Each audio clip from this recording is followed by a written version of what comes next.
안녕하십니까. 하루의 경제 주식 마무리 경주마 이재용입니다. 오늘 하루도 잘 견디셨습니까? 뭐 하루하루 주가 지수 얘기하는 것도 이제 별 의미가 없는 것 같고요. 어쨌든 오늘 하루도 잘 견뎌내느라고 애들 많이 쓰셨습니다. 앞으로 어떻게 해야 될지, 지금 장 어떤지 분석, 예측, 대응 한번 해보겠습니다. 세 분의 전문가와 함께합니다. 어서 오세요. 네, 안녕하십니까. 데일리 이슈부터 가겠습니다. 데일리 이슈 오늘 두 가지로 정리를 해놨습니다. 먼저 기업들 돈줄이 마르고 있다고 합니다. 돈맥 경화 얘기가 나오고 있습니다. 돈 조달하기가 너무너무 어렵다고 그러는데 이거 어떻게 된 얘기입니까? 일단 뭐 기업에 있어서 돈은 어떻게 보면 피와 같은 거죠. 네. 잘 돌아야 되는 거고, 이 돈, 이제 피가 잘 도는 게 중요하기 때문에 우리가 이제 그 현금흐름표라는 재무제표상의 이런 표까지 만들어서 순수하게 어떻게 현금이 돌고 있느냐, 이제 이런 부분까지 살펴보는 거죠. 근데 몇 가지 지금 이제 문제가 좀 불거지고 있습니다. 어제 이제 한국은행이 50bp 금리 인상을 함으로써 기업들의 이자 부담이 이제 늘어나게 된다라는 것들이죠. 그래서 우리가 이제 이런 것들을 따지는 지표가 이자 보상 배율인데, 영업이익을 통해서 원금은 고사하고 이자를 제대로 갚을 수 있느냐라는 건데, 이 이자 보상 배율이 떨어진 기업들이 급증하고 있습니다. 네. 심지어 코스닥 같은 경우 두 자리 숫자까지 이게 올라가면서 기업들의 돈이 그러니까 마르고 있다라고 좀 말씀을 드릴 수가 있겠죠.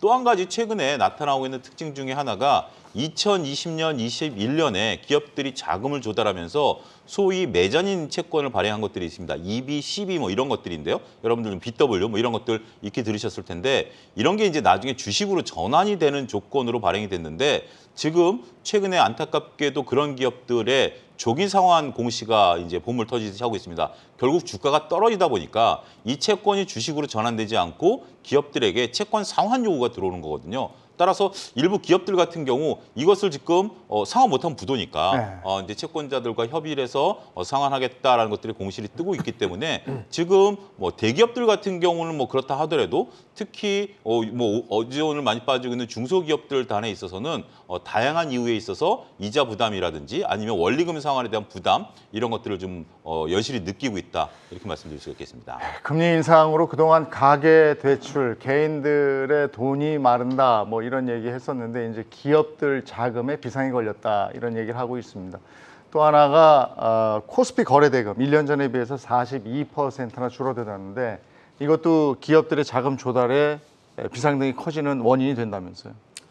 원인이라고 할 수도 있고 결과일 수도 있겠는데요. 뭐 사실 이제 증권시장이라는 게 뭐 투자자 입장에서는 뭐 수익을 올리는 그 매매 시장이라고 되어 있지만, 기업 입장에서는 자금을 조달한다는 이제 기본적인 어떤 기능을 하는 시장인데, 요새 방금 말씀 주신 것처럼 뭐 자금의 돈줄이 모자라고 또 공급을 해주려는 측은 꺼리고 있고, 이자는 올라가고, 말씀대로 영업이익으로다가 이자를 갚지 못하는 그런 정도의 기업들이, 흔히 말 한계 기업들이 늘어나고 있거든요. 최근에 정경련하고 중소기업연합회 같은 데서 조사를 해보면 금리가 3% 정도 좀 올라갔을 때 흔히 말하는 한계 기업성으로 분류될 수 있는 기업들이 대기업군이 한 51%쯤 된다는 얘기, 그리고 중소기업들이 한 120만 개 정도 늘어난다는 그런 얘기까지 나올 정도로 어려운 상황이고, 가뜩이나 어려운데 또 투자가들께서 사실 이게 투자를 많이 하고 거래를 많이 해줌으로써 주가가 부양돼야지만 뭐 그 안에서 자금들이 돌아가고 또 뭐 자사주 같은 것들을 또 팔든가 이렇게 해서 자금을 마련할 수 있던 기회들이 열려야 되는데, 대금 자체가 쪼그라들고 가격들이 내려가니까 당연히 기업들 입장에서는 돈을 찾을 수 있는 그런 채널들이 막힌다는 차원에서 여러 가지 어려움을 겪고 있는 것으로 파악하고 있습니다. 요즘 같은 때는 대표적인 자금 조달 수단인 유상증자도 어렵다면서요. 그렇죠. 뭐 이게 사실 무엇이 먼저인지는 모르겠지만 결국은 이제 주가가 하락을 하면서 여러 가지 나오는 폐해 중에 뭐 말씀해 주신 대로 이 증권 시장이 원래 기능을 해야 되는 어떤 기업들의 자금 조달에 대한 부분들은 하나하나 어려워질 수밖에 없고, 유상증자도 역시 마찬가지라고 보셔야 될 것 같아요. 아무래도 유상증자라는 것도 결국은 이제 현재 주가 기준으로 해서 할인율을 매겨가지고 증자를 해서 그를 통해서 이제 자금을 수혈하는 어떤 수단이라고 볼 수가 있겠는데, 통상적으로 이제 유상증자가 일반적으로 좀 좋게 받아들여질 때는 뭐 삼자 배정으로 유상증자를 한다든가, 내지는 뭐 증시가 상승 추세를 좀 타고 있을 때, 이럴 때는 이제 기업들이 자금 조달을 해서 성장에 더 투자를 할 수가 있기 때문에 좋게 받아들여지지만 지금과 같은 상황에서는 좋게 받아들여지기도 어려울 뿐더러 기본적으로 지금 유상증자를 시도하는 기업들이 어떤 성장에 대한 투자 개념으로 지금 유상증자를 시도를 하는 게 아니라 대부분 이제 그 이자가 나가는 부분들 내지는 뭐 빚을 일정 부분 줄이는 부분들 결국 비용적으로 모든 부분들이 대부분 쓰이고 있다 보니까 이 부분이 또 증권시장에서는 주식시장에서는 안 좋은 이슈로 받아들여지고 주가 하락이 또 발생을 하고 주가가 하락을 하면 할수록 유상증자는 점점 어려워지고 뭐 그런 굴레에서 있다 보니 지금 상황에서 뭐 만만치가 않은 그런 상황이라고 보셔야 될 것 같습니다. 그러니까 자금 조달을 위해서 회사채 발행이나 뭐 유상증자 다 어려워진 지금 상황. 그래서 다른 방법이 이제 IPO. 근데 이것도 지금 굉장히 어려운 상황 아닙니까? 그렇죠. 지금 뭐 모든 게 다 쉽지가 않습니다. 이제 IPO라는 것을 할 때는 이제 기업을 하나 이제 상장시키는 기업 공개죠. 기업 공개를 해야 되는데 이 심사가 굉장히 깐깐해지기 시작했다라는 겁니다. 이제 IPO 하는 기업들 같은 경우 이제 그 IPO를 통해서 이제 주식을 일반 분들에게 이제 나눠줌으로써 막대한 자금들을 받아들이게 되고 그 전에 이제 스타트업일 상태의 소위 말해서 이제 뭐 다양한 곳에서 자금을 유치했던 것들을 이제 엑시트해 나가고 이제 그런 부분들인데 최근에 우리가 소카 상황 최근에 이제 했었던 큰 기업들을 보면 처음에 이제 밸류를 굉장히 높게 했다가 지금 뭐 점점 낮췄죠. 네. 그러고 나서도 지금 이제 주가 수준을 보면 최근에 요 며칠 반등을 했습니다만 기업 공개 당시보다 주가가 상당 부분 낮춰져 있는 상황이죠. 그렇기 때문에 그리고 더군다나 지금 IPO가 어려워진 게 뭐냐면 IPO를 할 때 기준점을 삼을 때 절대 가치를 따지는 게 아니라 우리나라는 상대 가치를 따집니다. 그러니까 내 기업이 가치가 예를 들어서 한 1,000억 정도 된다라는 것보다 지금 내가 하고 있는 일의 상대 가치, 전 세계를 뒤져서 다른 나라 기업들의 가치 대비해서 이걸 해줘야 되는데 전 세계 증시가 다 빠졌잖아요. 그러니까 굳이 이것을 상대 가치를 따져줘도 내가 높은 밸류를 받기 어렵다라는 거죠. 이 두 가지가 다 맞물려 있습니다. 기업 입장에서는 상대 가치를 따져줄 만한 똘똘한 기업들이 현재 지금 안 보인다라는 거. 두 번째는 여기에 투자하는 투자자들이 이제 금리를 따지기 시작했어요. 과거에는 우리가 이제 거의 제로 금리에 가깝다 보니까 이걸 통해서 뭔가를 얻겠다라는데 이런 예를 들어드릴 수가 있습니다. 지금 이제 시중은행들이 5%대 금리를 제시를 하거든요. 5%대 금리면 5천만 원을 1년 놔두면 한 달 월급이 생겨요. 260만 원 세전들이 생기는 거예요. 그렇기 때문에 굳이 내가 IPO를 해서 주가가 떨어지는 걸 목도했는데 여기에 들어갈 이유가 있어? 이러다 보니까 기업 입장에서는 사면 초과의 지금 상황에 놓인 기업들도 있다. 이렇게 설명을 드릴 수가 있겠습니다. 어렵게 상장을 한다고 해도 이 기업이 지속되는 것도 또 만만치 않다고 들었어요. 네, 맞습니다. 방금도 말씀 주셨듯이 소카 같은 경우도 공모가를 굉장히 낮게 됐어요. 원래는 한 4만 원대 예상했다가 공모가가 뭐 경쟁률이 2만 없다 보니까 2만 8천 원으로 상장을 했는데 최근에 한 15,000원대까지 내려왔다가 최근에 조금 반등 줘서 한 17,000원대 이 정도이고 WCP라고 하는 2차 전지 쪽으로 굉장히 유망한 회사 하나 있었거든요. 그 녀석도 원래 연초쯤만 해도 상장 이슈 있을 때 8만 원에서 10만 원 정도 공모가 희망가가 나왔는데 6만 원에 상장했습니다. 그러고 나서 지금 또 터지고 있거든요. 그런 식으로 상장됐지만 뭐 기업이 생각한 것만큼 원래 가졌던 그 희망 그 밴드 내에서의 어떤 공모 금액만큼을 모집하지 못하는 상황들이 계속되고 있습니다. 폐배터리 제 기억에도 저 IPO 상장해서 폐배터리 한두 개?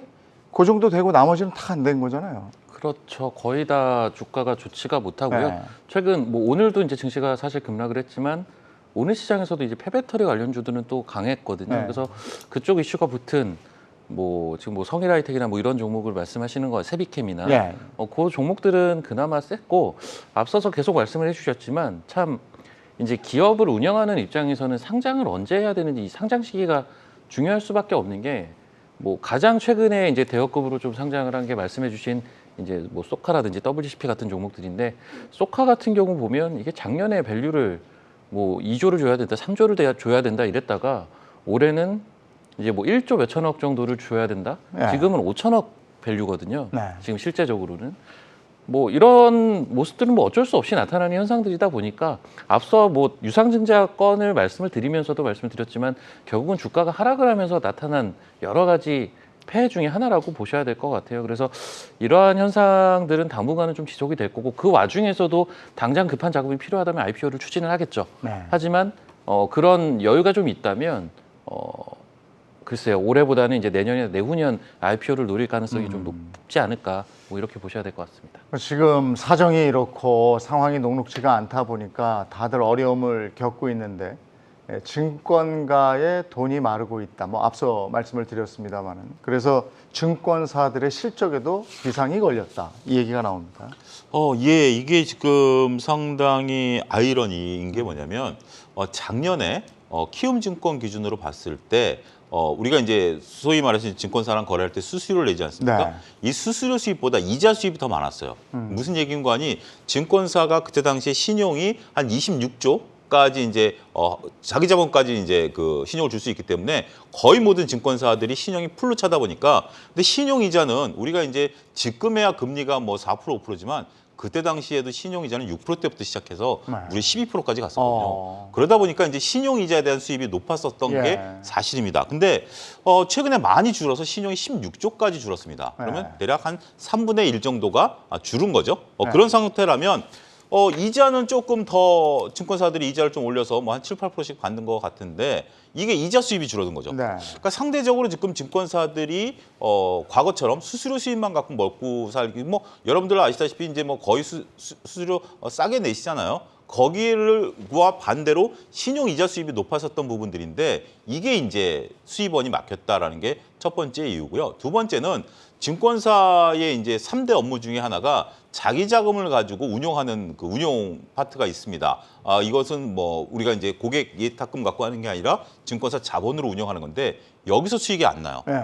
특히 이제 올 상반기 때는 채권 운용 부분은 거의 뭐 학살이라는 표현이 나타날 정도로 채권 금리가 올라가다 보니까 채권 수익률이 떨어지죠. 여기서 이제 뭐 어떤 기업들은 뭐 몇백억대 뭐 이렇게 손실을 발생했다 이제 이런 흉흉한 얘기들이 증권가에 들리기 시작했고 대체 투자라든지 다양한 투자 부분에 있어서도 결국 손실이 발생하다 보니까 수입은 줄어들고 그리고 그나마 운용하던 쪽에 있어서도 이익이 안 나다 보니까 증권사들이 지금 좀 긴축 경영으로 들어간다라는 뉴스들이 뭐 여의도에서는 좀 돌아다니고 있다 이렇게 말씀드릴 수가 있겠습니다. 이게 증권사 주가에도 반영이 되죠. 코스피 하락률보다 이게 더 가파르게 하락했다면서요.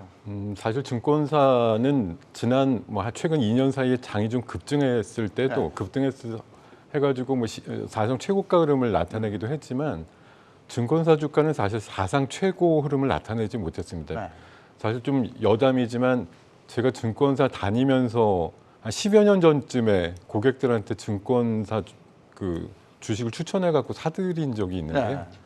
그게 최근 지수 고점일 때도 도달을 못할 정도로 사실 좀 어려웠기 때문에 본의 아니게 한 10년째 갖고 계신 분 이런 네. 분들도 있는데요. 더욱이 방금 말씀 주신 대로 최근에 거래 대금 급감이라든가 또 부동산 뭐 PF라든가 이런 이슈들 터지면서 증권사들 입장이 굉장히 곤욕스러운 상황이 되다 보니까 주가들이 많이 좀 하락했어요. 장기적으로 이게 뭐 최근 들어서 코스닥의 중소형주들 급락을 하고 있습니다만 이전에 이미 작년 한 중반 정도 이후에 장기적인 하락을 크게 하고 있는 게 증권사 주가다 이렇게 보시면 될 것 같습니다. 근데 작년 재작년까지만 해도 증권사가 정말 뭐 잔치집이었잖아요. 네. 근데 진짜 증권사 근처에는 지나다니는 개도 10,000원짜리 물고 다닌다고 막 그랬을 정도였는데 지금 올해는 완전히 급반전된 거잖아요. 그러니까 아무래도 제가 가장 최근까지 전 2년 전에까지도 네. 이제 증권사를 다녔으니까 네. 이제 알고 있는 옛 동료들과 이제 얘기를 해보면 작년 재작년에 그들이 받는 연봉의 최대치를 거의 다 받았어요 이미. 그리고 올해는 굉장히 힘들더라고요. 굉장히 힘들어하는 모습들을 많이 보여주고 있는데 그 앞서 그 차영주 소장님이 잘 얘기를 해주신 것 같은데 증권사의 수익 구조가 우리는 이제 거래 대금이 증시에서 많이 줄어들었으니까 네. 수수료 수입이 줄어들 것이다라고 당연히 생각을 하겠지만 사실 그것보다 큰 게 이자 수입이긴 하고요. 저 역시도 사실 제가 이제 객장에 있을 때 제 수익원의 한 대부분이 이자 수익이었거든요. 그만큼 현재 이미 몇 년 전부터 그런 형태로 바뀌었습니다. 예전에 객장에 나가서 우리가 주문을 할 때나 그 수수료 수익이 크고 하지 HTS가 들어오고 각 사들이 이제 수수료 경쟁을 붙게 되면서 그때부터 사실은 이제 수수료로 수익을 내기보다는 리테일에서 수익을 내긴 어려워요, 애초에. 작년, 재작년이 굉장히 이례적이었던 거고 올해는 다시 이제 힘든 국면으로 들어와 있죠. 그렇게 됐을 때 이제 증권사에 여러 가지 부서들이 있지만 뭐 예를 들면 리서치 부서들 이런 쪽은 수익 부서가 아니지 않습니까? 그러다 네. 보니까 당연히 인력을 줄이려는 노력들을 하게 될 거고요. 앞서 이제 운영 부서 말씀을 해주셨지만 채권은 굉장히 안 좋았어요. 우리가 이제 FICC라고 하는데 이쪽은 워낙에 또 작년에 안 좋았고 올해 굉장히 안 좋고요. 그리고 거기에 이제 선물 옵션이 그나마 좀 수익을 낼 수 있는 부서일 거고 에쿼티 주식운용자산 쪽도 굉장히 안 좋았을 겁니다. 그래서 사실은 돌파구가 딱히 없는 거죠. 증권사 입장에서 다 안 봤을 때. 좋으니까. 예. 게다가 뭐 앞서 뭐 부동산 PF도 말씀을 해주셨잖아요. 정말 좋은 게 하나도 없다 보니 일단은 지금 시절을 좀 버틸 수밖에 없는 상황이에요. 증권사들. 네. 그래서 글쎄요. 증권사들 실적이 돌려면 한참 걸리겠죠. 아무래도 예, 작년이나 재작년 같은 호황이 뭐 당장 오기는 어려울 테니까요. 그래서 이 부분은 좀 감안을 해서 증권주들 같은 경우는 지금 시점에 보기는 좀 부적절하지 않을까라는 판단을 하고 있습니다. 세 분은 뭐 다 증권사나 아니면 기관에 몸담고 있은 적이 있으시니까 요즘 같은 때 어때요? 그 애널리스트나 펀드 매니저들이 이런 어려운 국면에 짐들을 많이 싼다면서요? 저는 오늘 충격적인 사실을 하나 접했습니다. 네. 뭐냐면 작년 연말에 이제 그 증권사 계신 분들의 이제 보너스 지급 그런 네. 뉴스들이 올 초에 좀 나왔었어요. 이제 작년 결산해가지고. 근데 이제 그 증권사에서 한 증권사가 네. 최고로 많은 그 인센티브를 준 증권사가 있습니다. 전 직원들에게 네. 공이. 그게 이제 업계에서 이제 회자됐던 한 증권사인데 거기에 대표적인 애널리스트 분이 오늘 회사를 퇴사했다라고 SNS에 신고를 하셨더라고요. 내가 이제 이 업계를 떠나서 이제 다른 길로 간다라고 하면서 그게 오버랩되면서 저는 이제 요 내용 지금 질문하시기 전에 그게 오버랩되면서 이 증권사가 작년에 전 증권사를 통틀어서 가장 많은 인센티브를 지급한 증권사였는데 거기에서 지금 이름만 대면 다들 아실 정도로 꽤 유명하신 애널리스트였는데 그분이 이제 짐을 싸서 결국 여의도 자체를 떠난다라는 것들을 보면 하나의 이것도 시사하는 바가 크지 않을까 싶습니다. 김동엽 소장님은 어떠세요? 네. 방금도 말씀 주셨지만 최근에 조류를 보면 아까도 우리 박운희 대표님 말씀 주셨던 대로 가장 이제 수익을 못 내거나 수익하고 상관없는 부서들부터 많이 구조조정을 한단 말이에요. 그러다 보니까 최근 들어서 한 3, 4년 사이에 그뭐 10여 년 전부터 거슬러 올라가서 흔히 말하는 애널리스트 부서들이 제일 먼저 구조조정을 당하고 있고요.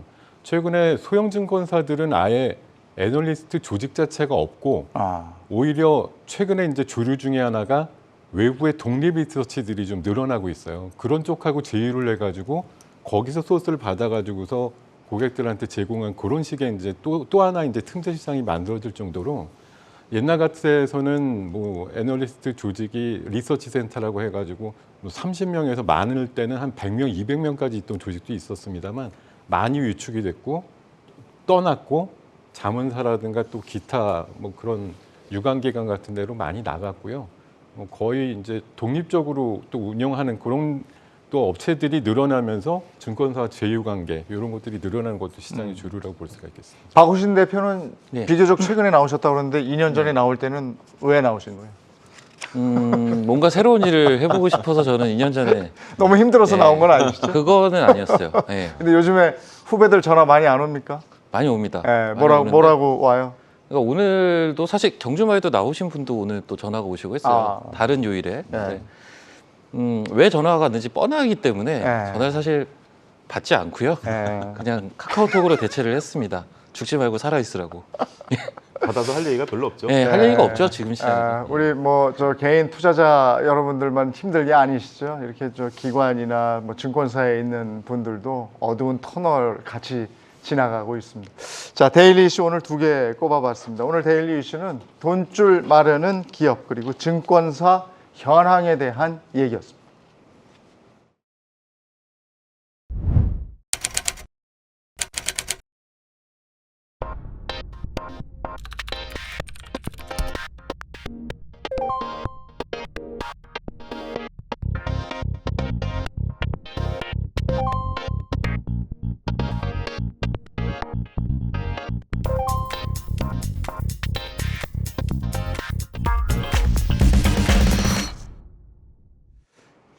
네, 해외로 눈을 한번 돌려볼까요? 영란은행 얘기 요즘 많이 들으셨을 겁니다. 국채 매입 지원 종료를 앞두고 혼란스럽다.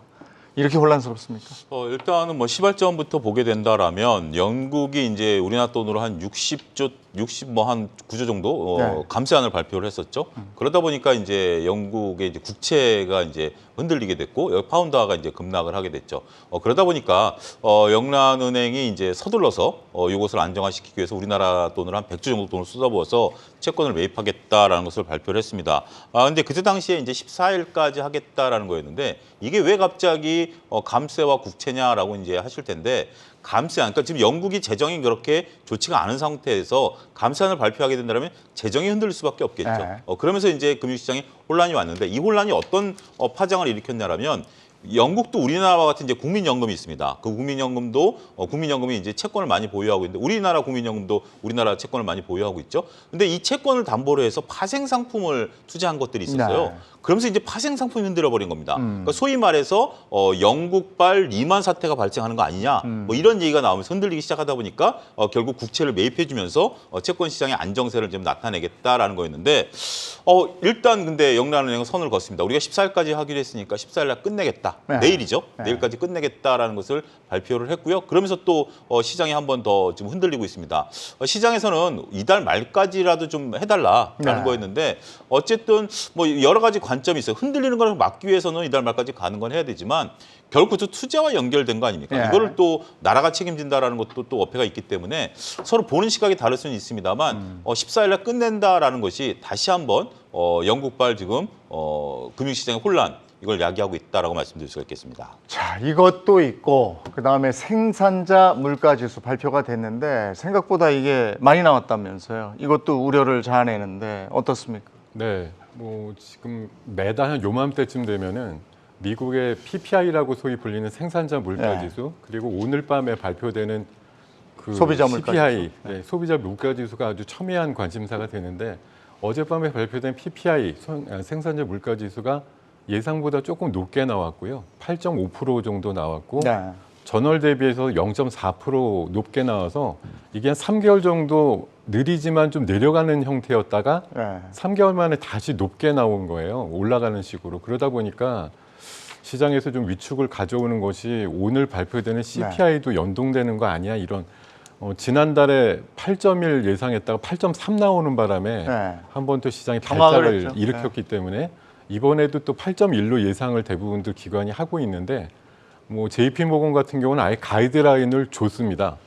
8.3 이상 나오면 시장 5% 빠져. 네. 8.1에서 8.2 정도면 한 2, 3% 빠져. 네.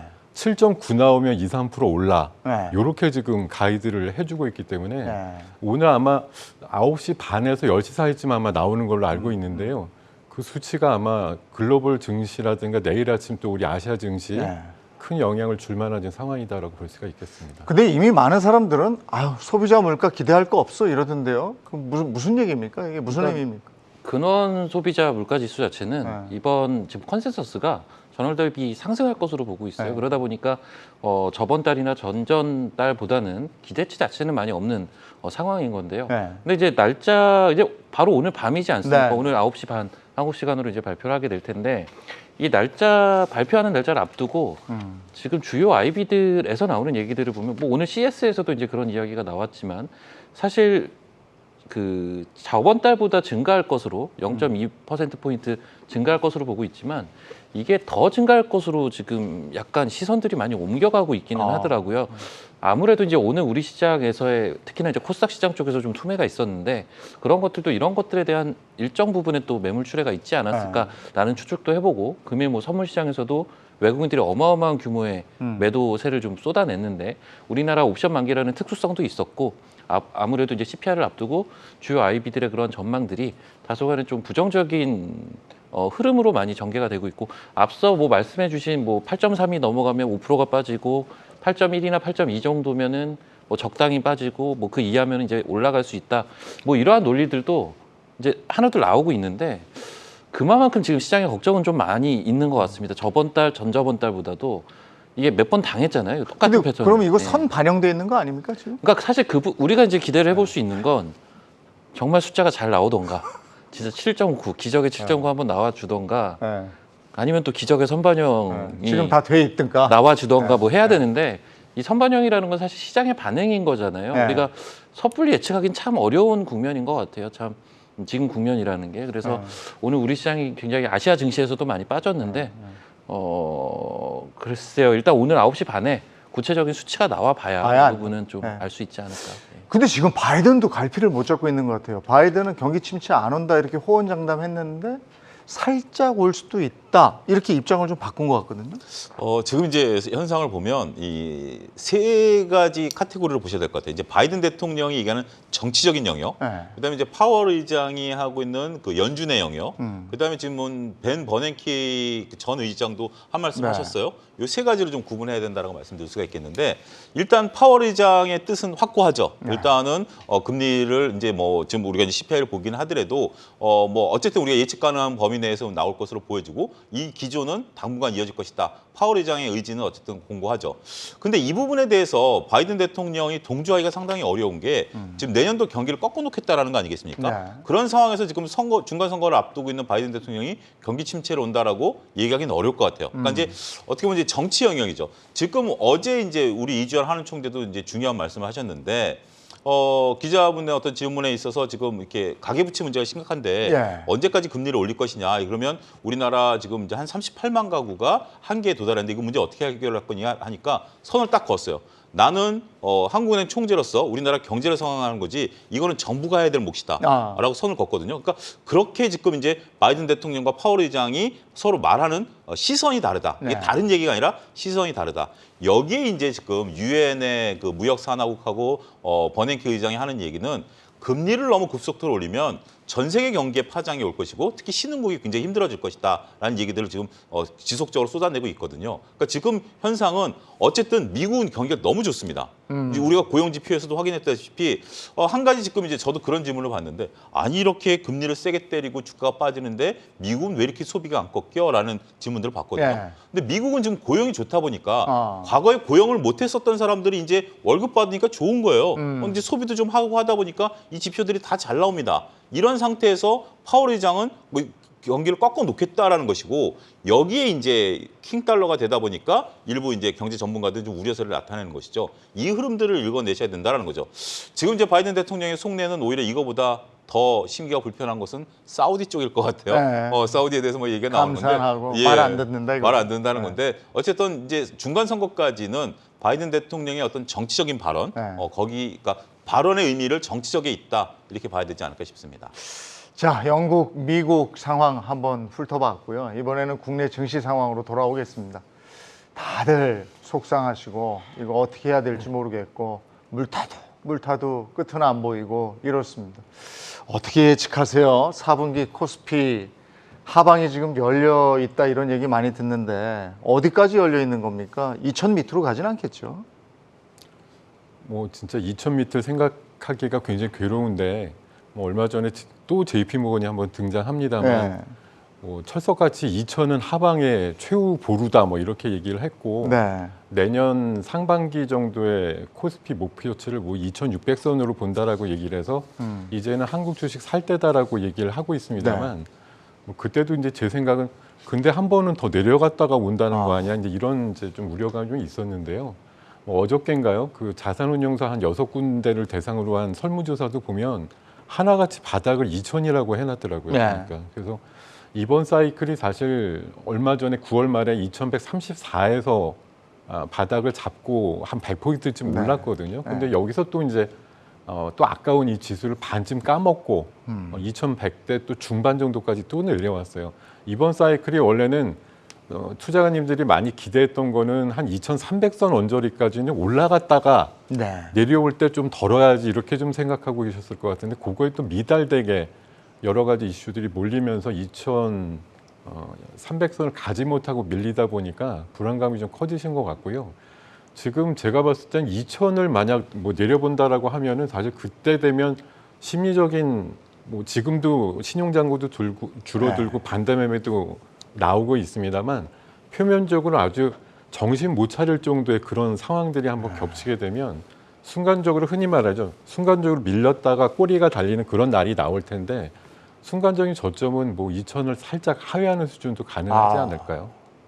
근데 그 정도 상황, 2,000은 그야말로 심리적인 마지노선이다 이렇게 보고 있는 건데 2,000 밑으로 내려가서 1,900 얼마 이렇게 보이면 공포 아니겠습니까? 그때 상황은 어떻겠습니까? 그렇게 보십니까? 그러니까 그런 공포가 한 번쯤은 나올 수 있는 정도의 상황 아닌가라는 생각은 저 역시도 좀 하고 있고 예. 다만 그런 공포가 표출되는 시기가 정확하게 뭐 10월 달일지 11월일지 12월일지가 알기가 좀 어려운데 지금 돌아가는 상황을 봐서는 사실 10월 달에 나올 가능성도 배제는 못할 것 같아요. 그래서 지금 사실 2160까지 이미 내려왔기 때문에 예. 지금 같은 속도라면 2, 3일만 빠져도 2,000은 깨지거든요. 네. 그래서 그런 부분들은 감안을 해야 될 것 같은데 앞서 말씀해 주셨듯이 2,000을 깨고 내려가는 즉 일자가 보이는 국면 같은 경우는 그 머무는 시간은 저는 길 것 같지는 않고요. 오히려 그때는 좀 강력한 매수세도 한번 기대를 해볼 수 있지 않을까라는 개인적인 생각은 좀 있고 그리고 이게 공교롭게 지금 빠지는 이 과정과 그리고 지금 주요 주제로는 안 나왔지만 현 우리나라 정부의 여러 가지 이제 정책이라고 해야 되나 예. 지금 사실 10월 달 내내 나오는 얘기가 그 증안 펀드 자금 관련돼서 30조가 얼마인가 뭐. 근데 이 업계 내에서는 지금 이제 비아냥거리는 소리도 많아요. 아. 계속 만지작만거리고 있으니까 예. 사실 이런 거는 갑작스럽게 진행을 시켜야 되는 건데 계속 생각하고 있다, 뭐 계획하고 있다, 뭐 10월 말에는 얘기를 할 거다, 뭐 이런 식으로 지금 차일피일 미루니까 예. 어떻게 보면 지금 제가 오늘 이제 관련된 종목들을 좀 찾아보니까 공매도 얘기 또 많이 하고 있지 않습니까? 예. 하루 거래량의 50%가 넘는 수준의 공매도가 나오는 기업들도 알만한 기업들이 꽤 됩니다. 네. 그 정도로 지금 공매도가 만연해 있는데 네.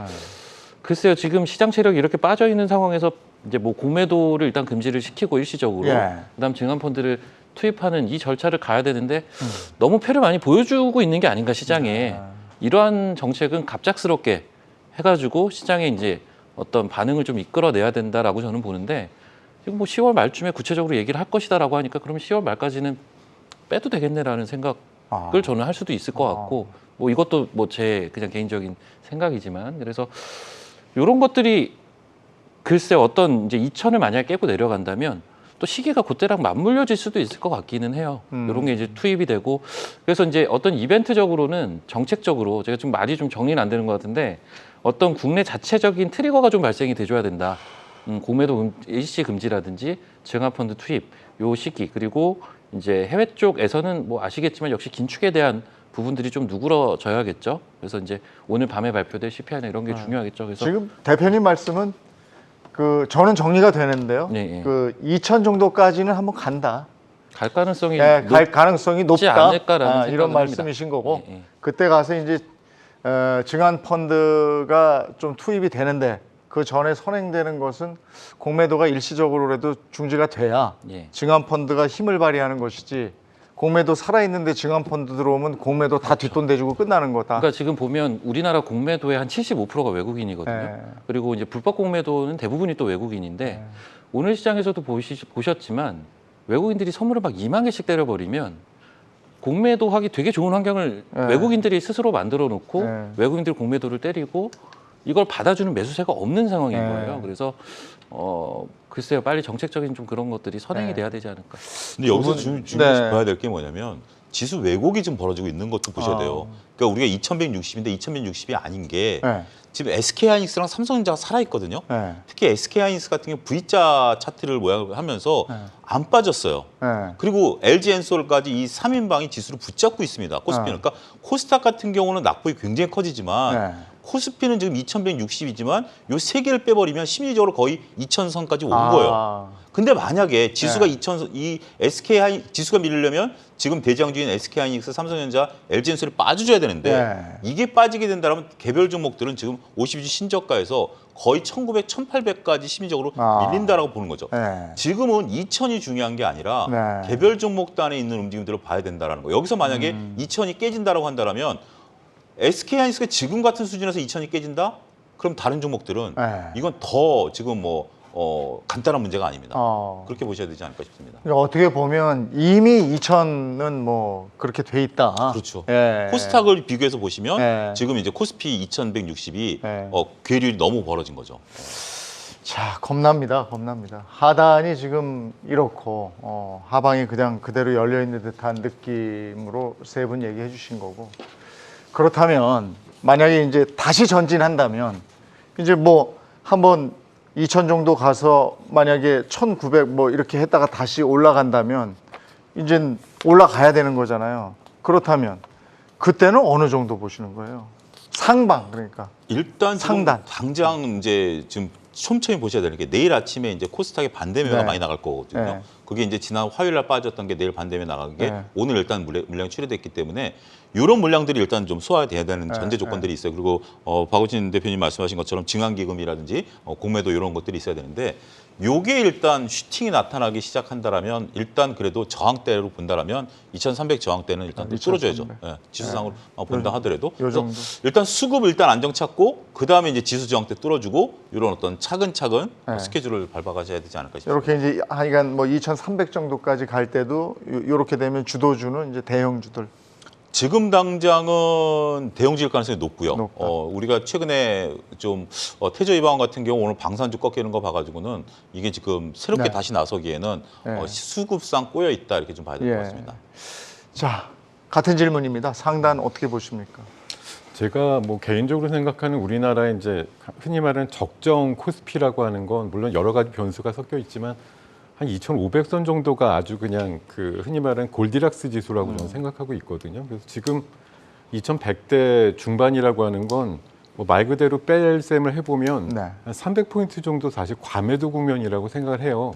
근데 이게 이제 어떤 힘을 받아서 2,500까지 올라갈 거냐에 대해서는 아직까지 크게 아이디어가 없습니다만 앞서서 말씀 주신 대로 사실 지금 삼성전자, 하이닉스, 엔솔 같은 경우는 바닥에서 15% 정도쯤 올라왔습니다. 그래서 지금 지수를 붙잡고 있어요. 네. 다른 애들이 훨씬 더 빠지는데도 착시 현상을 만들어서 지수가 굉장히 견디는 것처럼 보이는데 표면적으로 아까 말씀 주신 뭐 증환기금이라든가 공매도가 훨씬 더 본격화되는 건 아마 제가 생각하는 임계점은 코스피 기준으로 한 2,100선 정도 무너지면 전격적인 시행이 아마 되지 않을까 그렇게 저는 개인적으로 생각하고요. 네. 근데 코로나 그 2020년 초기에도 공매도 금지되고 바로 시장이 오르진 않았어요. 한 2주 정도 간격이 있은 다음에 올라갔거든요. 그래서 그런 시간적인 갭도 좀 생각을 해보실 필요는 있을 것 같고 올라간다고 하면 2,400에서 500선 정도까지 볼 수 있는 장이라고 봅니다. 그때는 공매도 금지해놓고 조금 있다가 장이 올랐기 때문에 증환기금이 안 쓰이지 들어왔죠. 않았던 거고 네. 지금도 좀 그랬으면 좋겠는데 쫙 좀 올라줬으면 좋겠는데 어떻게 보세요?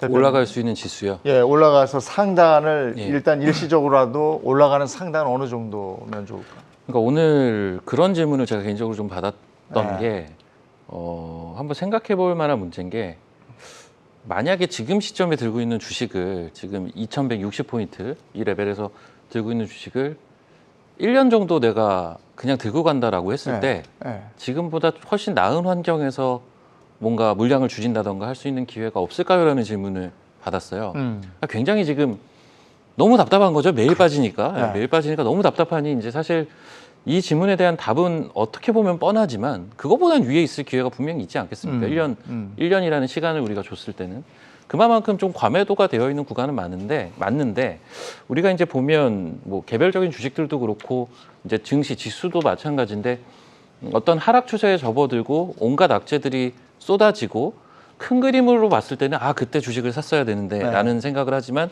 그 한복판에 있을 때는 참 어렵거든요. 그렇죠. 지금이 그 어려운 시기인 것 같고요.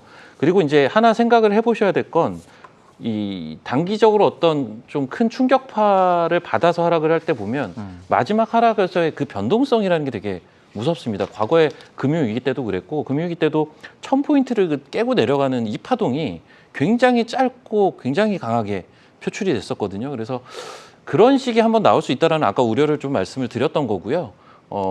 글쎄요, 저는 일단 올라가면 저는 옆에 이제 김동욱 대표님하고 좀 의견은 비슷한데 기술적으로는 저는 2,300을 안착하는 게 일단 선행되어야겠지만 2,000포인트 중반까지는 그래도 한번 볼 수 있지 않을까라는 개인적인 생각은 좀 있고요. 다만 지금 당장은 좀 먼 얘기로 들릴 수는 있을 겁니다. 네. 지금 이 힘든 국면에서는. 그래서 뭐 한 1년 정도를 놓고 보면 그런 포인트는 나올 거라고 보고 있습니다. 담아야 하는 시점은 어떻게 보세요? 아까 한 10월 말쯤 얘기를 언뜻 하시는 것 같은데. 근데 이제 저는 이제 10월 말 정도 생각을 사실은 하고 있기는 한데 근데 이제 솔직히 시청자 여러분들의 대다수는 지금 주식 때문에 고민을 하고 있지 내가 현금을 들고 언제 사야지라는 고민을 하시는 분들이 내거 과연 언제 몇이나 회복하나. 될까? 라는 생각이 있어요. 그러니까 각자 입장이 좀 다른 것 같은데 현금이 많다면은 저는 10월 말부터는 사야 된다라고 보고요. 네. 그게 아니라면 일단 보유 종목들의 어떤 움직임들을 뭐 반등할 수 있는 포인트들을 조금 더 보고 너무 꼭 저점을 잡으려는 생각을 지금 굳이 내가 주식을 들고 있는 입장에서 할 필요까지는 없지 않을까? 그리고 레버리지를 쓰는 건 진짜 조심해야 된다. 뭐 이런 정도는 얘기를 예. 좀 드리고 싶네요. 네. 김 소장님 시점은 어떻게 보세요? 제가 좀 굉장히 아날로그적으로 원래 뭐 화면도 준비가 안 돼서 이 사실 이런 작은 그래프 갖고 말씀드리기가 좀 그렇습니다. 저거 우리가 잡기가 네, 작죠. 근데 지금 우상향인데요. 이게 40년 동안 우리 코스피 지수인데요. 네. 항상 변곡점에서 딱 저점을 잡고 올라갈 때 나왔던 이벤트가 세로줄로 한 6줄이 있습니다. 이때가 제일 바닥이었어요. 네. 근데 이 날과 이 포인트의 이벤트가 뭐냐면 FOMC에서 금리를 인하한 날이에요. 처음으로. 계속 인상하다가 멈추다가 인하를 하고 나서 결국은 우리 코스피가 가장 바닥 잡고 구간별로 제일 바닥에서 올라오는 그런 모습을 보여줬거든요. 그래서 좀 안타깝지만 사실 이 40년 동안에 한 6번, 7번 있었던 이벤트만 보면 연준에서 결국 금리를 내려야지 시장은 반등한다라는 게 좀 그동안의 지표상으로는 그렇기 때문에 지금이 물론 떨어지는 칼날을 뭐 이제 잡아야 될 때라고 생각을 하지만 사실 현금 갖고 있는 분들 저도 오늘 놀란 게 저 비슷하게 해가지고 현금이 없으실 줄 알았더니 의외로 막 20, 30%, 40, 50% 가지고 타이밍을 보시는 분들이 있더라고요. 그런 분들한테는 조금 더 기간을 좀 여유 있게 갖고 보셔라 이렇게 말씀드리고 싶은 생각이 있습니다. 저는 이런 얘기를 좀 말씀드리고 싶어요. 이제 우리가 이제 저도 여러 가지 경로를 통해서 이제 과거 사례를 통해서 지금 상황이 어느 정도 이제 박우신 대표님 말씀하신 것처럼 긴 시계로 보면 좀 적절한 시점이 아니겠느냐라고 접근하시는데 저는 이런 말씀을 드리고 싶어요. 우리가 과거 이제 그래프를 놓고 보면 지금 이제 김동엽 소장님 말씀하신 것처럼 이렇게 시기가 왔다가 이제 올라갔다라는 거죠. 근데 이제 과거에 우리가 어떤 버블이 터졌을 때 이 버블을 메꿨던 게 돈이거든요. 그러니까 이제 서브프라임 사태 때도 돈으로 메꿨고 여러 가지 돈으로 메꿨죠. 그리고 버블이 일어났을 때 우리가 뭐 IT 버블이라든지 이런 것들은 자연스럽게 그냥 생겼던 버블들이에요. 그런 거는 이제 차치한 대로 두고 최근에 생겼던 버블들은 돈으로 메꿨던 버블인데 이제 이게 누적이 되면서 지금 이제 우리가 코로나 상황에서도 2020년 3월 달에 저점을 찍고 올라가게 된 게 무제한 양적 완화였거든요. 돈을 풀어갖고 메꿨던 건데 이제는 각 중앙은행들이 돈을 죄겠다라는 겁니다. 금리뿐만이 아니라 지금 한쪽에서 진공청소기가 돌아가고 있죠. 양적 축소라는 진공청소기가 돌아가고 있고 경기를 꺾어 내리겠다라는 지금 신호를 시장에 주고 있는 상황에서 과연 여기서 턴할 때 강한 턴이 나오겠냐라는 거에 대한 저는 의문점을 좀 갖고 있어요. 분명 지금의 상황은 최악이고 이걸 벗어난다라는 거에 대해서는 적극 저도 동의를 합니다. 벗어나는 거와 올라가는 거는 저는 다르다라고 보고요. 일단 지금 그렇다면 투자 결정을 섣불리 잘못 내렸다가는 물론 이제 시간이 길어지면 상관없어요. 이제 길게 투자하실 수 있는 분들은 여유가 있겠습니다만 이 타이밍에 내가 짧게 하겠다. 최근에 신용장고가 16조에서 16조 6천억까지 다시 늘었습니다. 한쪽에서는 없어지고 있는데 늘어나고 있는 거죠. 이거를 내가 신용을 이용해가지고 레버리지 이용해서 단기 수익을 내겠다라고 접근하게 된다면 오히려 좀 큰 데미지를 얻을 가능성도 있다. 저는 경고를 좀 드리고 싶습니다. 일시적인 반등은 또 뭐 있을 수 있겠으나 대세적으로 좀 올라갈 때는 금리가 꺾여서 금리가 내려가는 시기쯤 돼야 증시는 올라간다 이런 말씀이시고 자 오늘 또 핫했던 얘기 한번 나눠보도록 하겠습니다. 신라젠 얘기인데 신라젠이 부활하면서 그렇죠. 오늘 끝날 때도 상한가로 끝났나요? 끝나는 상한가로 끝났습니다. 그렇게 끝났습니다. 이게 여러분들 아침에 보면 이게 지금 뭐 빨간색으로 표시가 됐었어도 시초가보다 낮아요. 그러니까 이제 이 12,100원에 이제 거래 정제됐었거든요.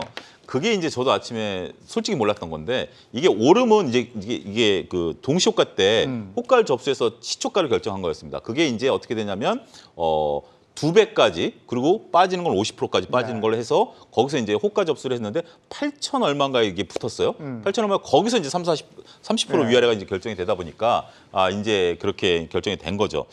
글쎄요, 이제 그동안 정말 2년 5개월 동안 많은 분들이 마음고생 하셨고요. 그다음에 이제 경영진들도 바뀌었고 그다음에 이제 정부 당국이 얘기한 한 가지만 가지고는 안 되니까 여러 가지 임상 실험을 해라 그래서 지금 임상 이상에 들어간 것도 있고 여러 가지 희망적인 부분들 가지고 이제 얘기하시는 분들 분들도 있긴 합니다만 글쎄요 일단은 뭐 모르겠습니다. 일단 뭐 머니 게임이라는 얘기도 있고 여러 가지 얘기가 있는데 긍정적으로 볼 거 반, 우려스러운 시각 반 이렇게 좀 네. 말씀드릴 수가 있겠습니다. 그 회사를 부활시키겠다는 그 직원들의 의지가 강했다면서요? 네, 뭐 그렇다고 생각이 들고요. 그래서 이제 새로운 대주주도 모셔온 거고 네. 대주주가 오늘 또 좋은 얘기를 최근에 이제 얘기를 했죠. 뭐 그 보유예수 기간도 연장을 해가지고 뭐 1년이 아니라 한 2년 반 정도까지 안 팔고 나 주식 계속 갖고 있을 거야 이렇게 좀 다독이는 모습들이 나온 데다가 이게 한 60% 이상 이제 개인 주주분들의 어떤 몫이 있었는데 그분도 사실 지금 2년 반 정도 지금 묶여 있던 거였거든요. 네, 그래서 앞서 말씀 주신 대로 단일 파이프라인에서 좀 벗어난다라는 그런 좀 희망적인 얘기들이 제시되다 보니까 오늘 여러 가지 이슈에서 좀 살아남은 종목으로 네. 꼽힌 것 같습니다. 17만이 이렇게 투자하고 있는 종목이기도 하고 이게 쭉 계속해서 잘 갈까요? 어떻게 할까요? 지금 상황이 안 좋아서. 그렇죠. 사실 지금 상황에 지금 신라젠 시총이 1조가 넘어가거든요. 그래서 이게 이제 오늘 상한가를 가는 걸 보면서도 이게 맞나라는 생각을 한 투자자들이 많지 않았을까라는 생각도 있고 오늘 또 시장의 약세 요인 중에 하나라고도 생각을 합니다. 네. 가뜩이나 지금 자금이 부족한데 이 신라젠이라는 거대한 종목이 다시 들어오다 보니까 네. 이쪽으로 자금이 전부 쏠려가고 페메터리로 전부 가고 뭐 이러다 보니까 밑에서 받아줄 물량이 없는 거죠. 네. 그러니까 이제 철저하게 수급적인 논리로 좀 장이 특히 코스닥이 많이 빠지지 않았나 보는데 그 생각도 좀 들더라고. 신라젠이 12,100원에 거래가 정지가 됐었는데 네. 지금 요즘 시장 어마어마하게 빠지지 않았습니까? 차라리 상장폐지 실질심사 들어가가지고 2년 동안 그냥 매매 못하고 네. 한 종목도 지금 결국은 비슷한 가격이니까 참 그런 생각도 없지 않아 들었는데 일반적으로요 그 상장폐지 실질심사라든지 이러한 좀 기업 입장에서의 어떤 최악의 시나리오라고 해야 되나요? 이런 상황에 놓였다가 거래가 재개가 될 때 보면요 사실 대부분의 케이스는 첫날 움직이는 고점이 그 종목의 당분간 고점일 확률이 높기는 해요. 오늘은 그런 이제 사례도 부셔낸 거죠. 신라젠 같은 경우는. 그래서 이제 추가적인 오늘 상한가가 갔으니까 기세로서는 내일도 뭐 추가적인 상승세를 노려볼 수는 있겠으나 이 변동성을 이용해서 저는 들고 계신 분들이 물량을 좀 줄여야 되지 않나. 지금 레벨, 그러니까 2년 전과는 다른 겁니다. 2년 전 대비해서 지금 시장에서 신라젠 시가총액 1조 이상은 좀 많이 부담이 되지 않을까? 그리고 지금 대주주 쪽에서 보유예수를 걸어놓긴 했는데 기존에 2년 이상 동안 이 주식을 팔지 못하고 계셨던 개인 투자자분들 사실 오늘 거래가 재개되는지 모르신 분도 계셨을 겁니다. 그런 물량들이 추후에 나오거든요. 그래서 그런 것까지 감안한다면 이번 상승 파동을 잘 이용하셔가지고 네. 물량을 줄일 기회로 삼으시는 게 좋지 않을까 이렇게 2년 5개월 만에 부활해서 오늘 상한가를 기록한 신라젠 얘기까지 함께 나눴습니다. 이제 오늘 밤에 미국 소비자 물가 지수 발표가 있습니다. 촉각을 곤두세우고 많은 분들이 보고 있는데 그래서 크게 기대할 바는 없다 이렇게 얘기를 하니까요. 그래도 주시해서 보긴 봐야 되고 기업도 또 기업에 투자하는 우리도 다들 힘든 구간을 지나가고 있습니다. 내일은 금요일인데 저희 그 경주마는 내일 없습니다. 그래서 내일 CPI 발표한 후에 장일 텐데 중요한 장이 될 텐데요. 그거는 우리가 월요일에 장 끝나고 그거까지 종합해서 경주마에서 얘기하도록 하겠습니다. 고맙습니다.